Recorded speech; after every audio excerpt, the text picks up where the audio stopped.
मंकीशा को हिलाना होगा, अंधेरे को कोसने से कुछ नहीं होगा, अपने हक का दिया हमें खुद जलाना होगा। जोरदार सुनील डिम्पल जी का तालियों के साथ स्वागत किया जाए। तो इसके बाद हमारे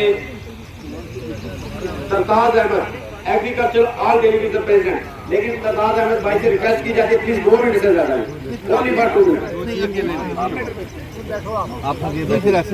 ये एग्रीकल्चर की लड़ाई नहीं है, ये आशा वर्करों की लड़ाई नहीं, ये सब हम सब की लड़ाई है। इसमें एक मैं गुजारिश करना चाहता हूँ, आज आप हमारे ऊपर जुल्म नहीं करना चाहते हो, अरे अरे आज आओ और बता कर दिखाओ और दिखा कर दिखाओ, और आज हम सब चलिए के साथ है और शर्म और खड़ा आपको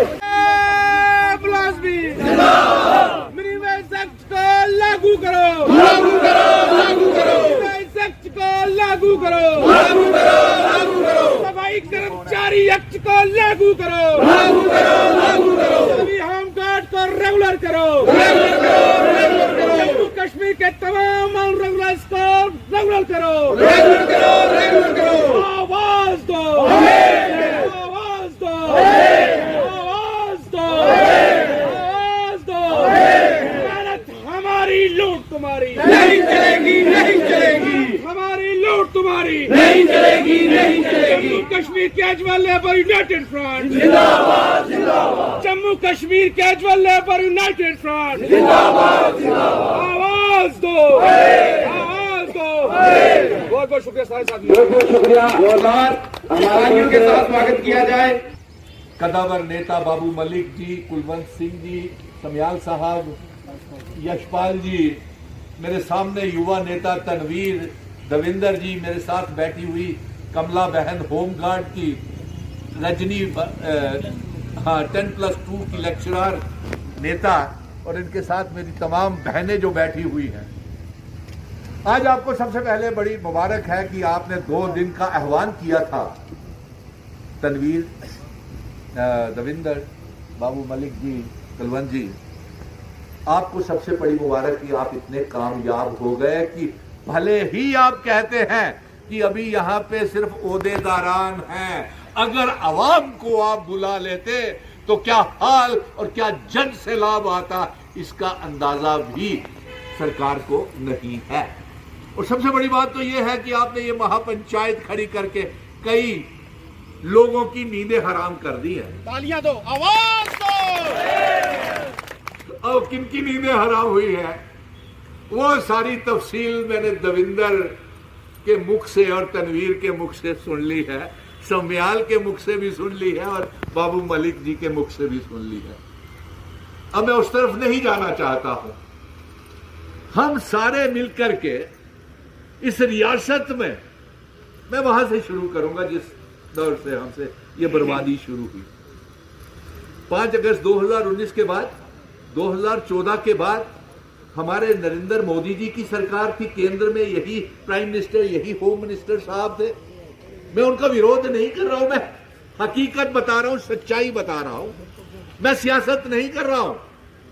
और उनका किए हुए एक भी वादा मेरे जम्मू कश्मीर के नौजवानों के साथ, खासतौर पे PHE, PDD, PWD के डेली वेजेस, ये होम गार्ड्स बच्चे, ये छोटी बहन मेरी सुप्रीम कोर्ट तक गई, जंतर मंतर में धरने लगाए बाबू मलिक ने, कुलवंत सिंह ने, तनवीर ने, रेलों के रेले दिल्ली ले जाते थे। सरकार तो यही थी ना, क्यों दविंदर जी काम नहीं हुआ? मैं आपसे पूछता हूं, क्या कोई काम हुआ?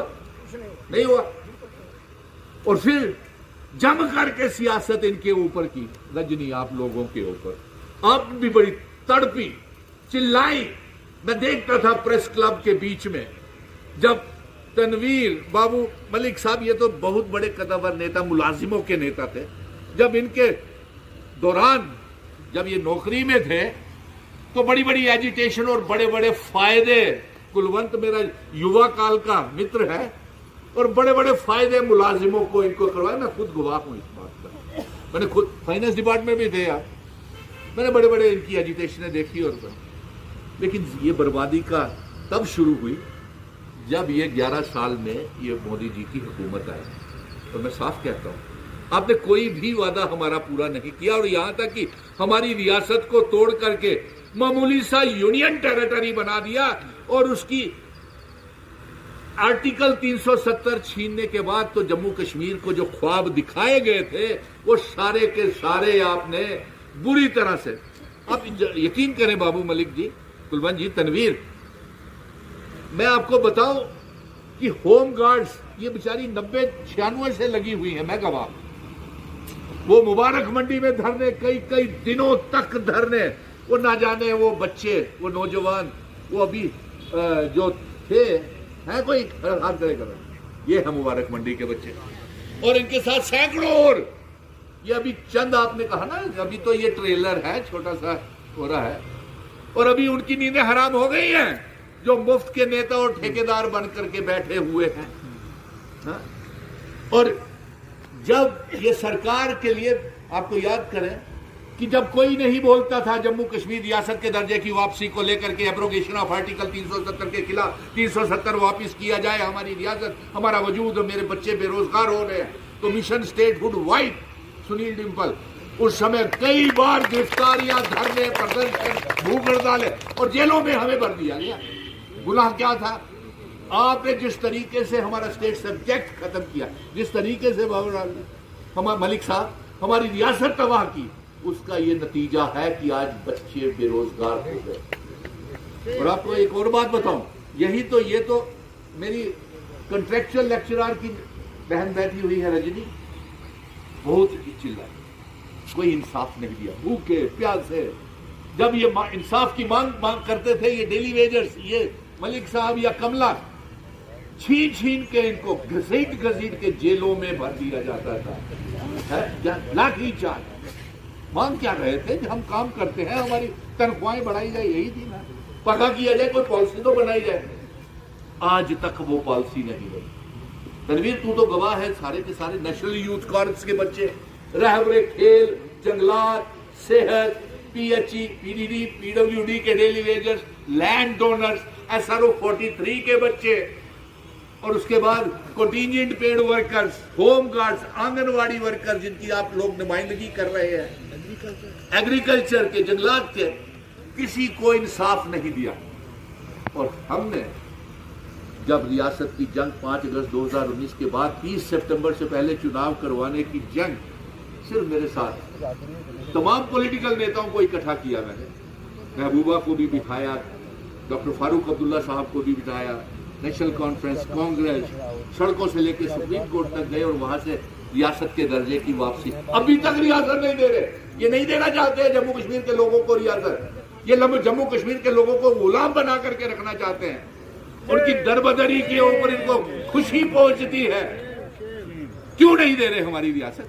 अब तो वादा खिलाफी इतनी हो गई कि कहते थे पहले पार्लियामेंट के चुनावों में के बाद देंगे, फिर असेंबली के चुनावों के बाद देंगे, असेंबली के, अब एप्रोप्रिएट टाइम आने का देगा। और कब एप्रोप्रिएट टाइम आएगा? इनके लिए एप्रोप्रिएट टाइम आना ही नहीं है, क्योंकि उनके मजे चले। और मैं 28 MLA से कहूंगा, देखिए तनवीर, एक हकीकत की बात, मैंने ये बात सबसे पहले हमारे पीएचई मिनिस्टर बाबू मलिक जी, आपने कई बार देखा